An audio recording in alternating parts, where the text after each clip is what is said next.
Okay, everyone, I want to take the time to make another video here and just show you what I have decided to do. I went on ahead and removed the back seat. It's real easy to do. The lower cushions, they pop out with a release mechanism up underneath. I'll show you real quick.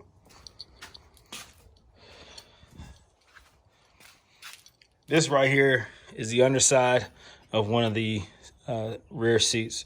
You have to reach up under there. It's in the front of the seat. Press this button. You got to press it in pretty far. And you see here what it does. It releases it, okay? And it allows it to pop up and move it out the way. The center console has to be, let me show you real quick.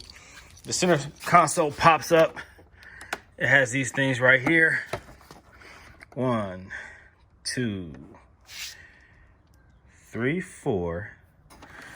Those things go into the lower metal frame, kind of wedges into the, it's right there, kind of wedges into those cutouts right there. All right, so you have to remove that.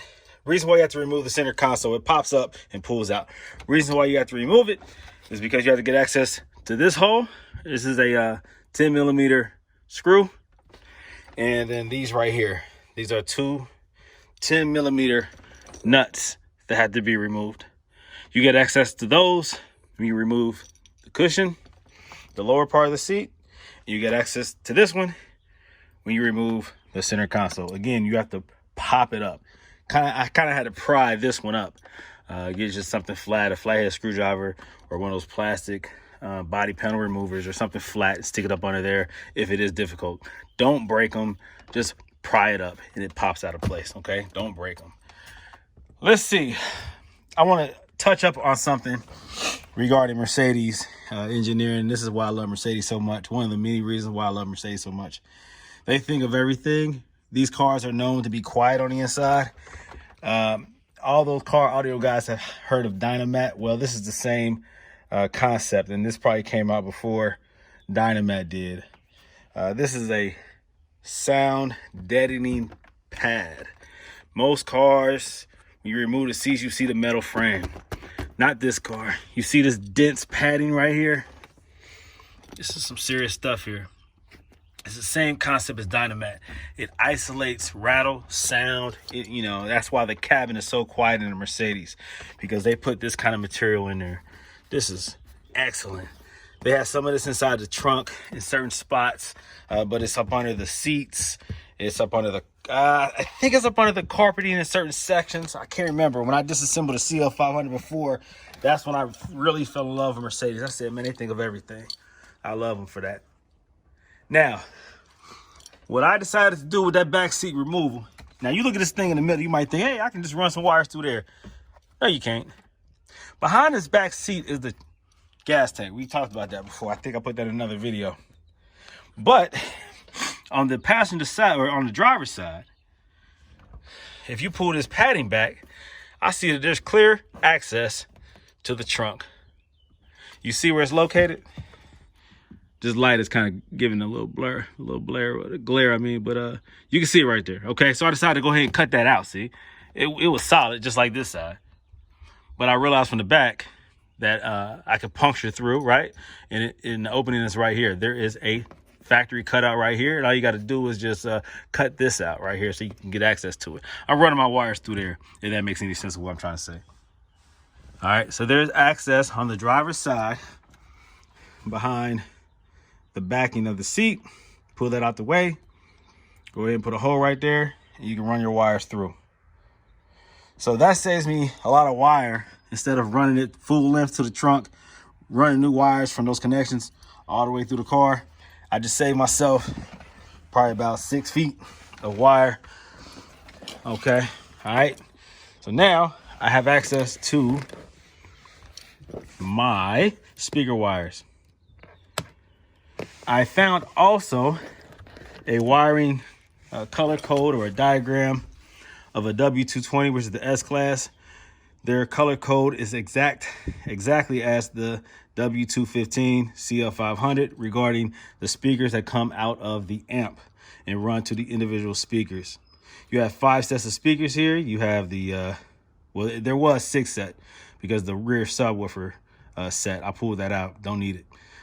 But you have driver side front, driver side rear, passenger side front, passenger side rear, and you have a center on top of the dash. There's a center speaker. All these wires are easily identified. I'll take a screenshot of that color code right there and post it. You also have I don't know if this is the constant power source or a turn on. I think this is the constant power source. Usually Mercedes does the yellow with the red stripe or red with the yellow stripe, whatever. And I think this blue one right here with the black stripe, it's real thin. I think this is the amp turn on. So I'll figure out what's what. This one looks like a video signal or something like that. I'll figure that out. I don't think I need that, but I brought that up in the front just in case I do need to tap into it. Obviously, I'm going to run my RCA cables through there. I'll run the amp turn on wire through there. And I plan on doing the a rear camera so that I can do a reverse camera. And I'll put a screen inside the car for that. Again, because I have the wide body kit on here and I don't like backing into spaces sometimes. It's a little bulkier, a little wider than the factory setup, so I like to know what's behind me. So I'm gonna go ahead and do that, put a rear camera on this thing. This is an opportunity for me to do the upgrades that I normally do on cars. I typically do like a lot of different video or audio type stuff. Once I get it down to this point, I mean, you can do whatever you want to do. There's no stopping you. Only your imagination. You're limited by your imagination. I'll figure out these wiring. The wiring setup here. Because we already discussed that, you know, this is not the typical setup. You just can't put a little adapter like these right here. You just can't connect one of these like a regular car and just run your speaker wires and your amp turn on and your constant and your ground. It's not that easy. Not that easy. I think this came out of a COK or something. I kind of keep all my plugs, man. On the back of this W215, this CL55, you don't even have this plug right here on the back of the radio. There's nothing that plugs into it. It's a whole different setup. But you can use this for like an ML or COK, C-Class, some of those other cars, E-Class.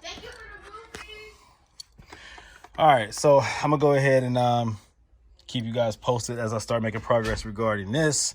I ordered the dash kit for the 03 and up CLs.